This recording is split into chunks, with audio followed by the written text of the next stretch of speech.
Hi everyone, quick video here on how to download and install the MySQL community server. We're at the point now in the course where we're going to start building the databases that we have designed, and you can really use any tool you want. Most students will use Access because it's familiar and kind of easy, but if you're looking for something a little more serious, something that would look good on a resume, you can start playing around with MySQL, which is a free tool. So I'll just walk you through the installation process, which is a little more sophisticated than it was in the past. So I'm here at the download page, which I'm linking to through Canvas. And basically, I mean, there are multiple ways of downloading and installing this software. I would go with the MSI installer. That's kind of like a wizard that will install fairly easily. So I'm going to go to that download page, and here I'm working with Windows. I actually have a 64-bit machine here at home, but I'll just grab this one. It will work for both the 32-bit and 64-bit machines. And I think I'm just going to grab this smaller one. So I'll just, you know what, I already downloaded this, so let me pause. Okay, so here's that file that I downloaded, the MSI installer, and I'm just going to go ahead and double-click that. Saying yes to all of these security measures here.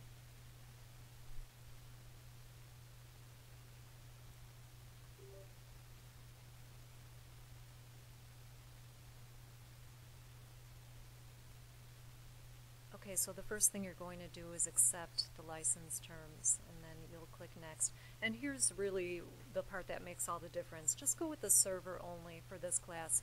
The developer default is if you were going to write programs and build applications that work with your database. We're not interested in that for our class. We're just interested in building a database. So we'll just do server only in this case, and then I'll do next and execute.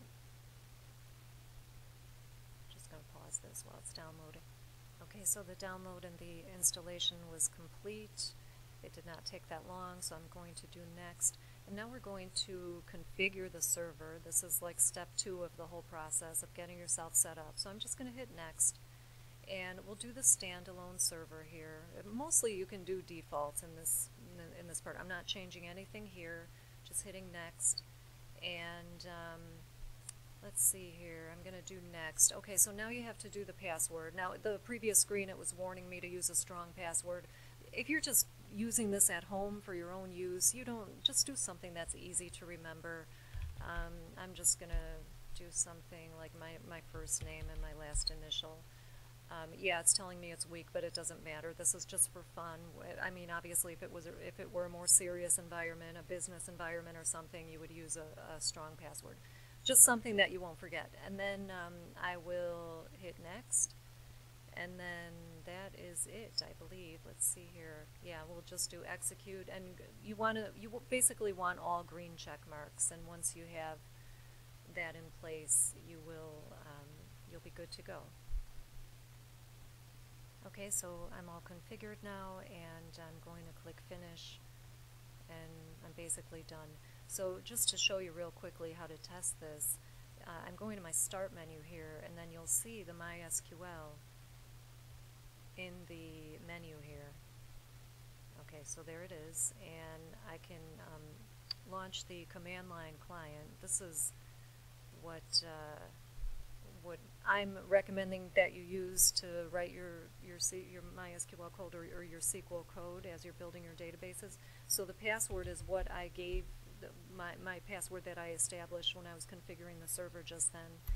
And so now I'm in the server, I'm logged into the server, and I'll just do a quick create database, and then I'm going to call my database DB test.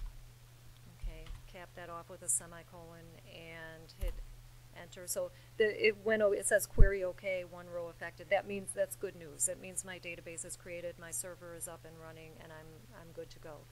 One thing I'll just point out here is those of you who want to get serious about MySQL, you can also look into the MySQL Workbench, which is like the little GUI, graphical user face tool to build databases. So I've had students use that with some success, and so look into downloading that as well. If you're not if you want to use a more serious tool than Access, but you're not crazy about having to type all of your code in the command line like we have here, there are tools that can, provide you that GUI interface with MySQL, and that would be the MySQL workbench. So that's something to look into as well, too.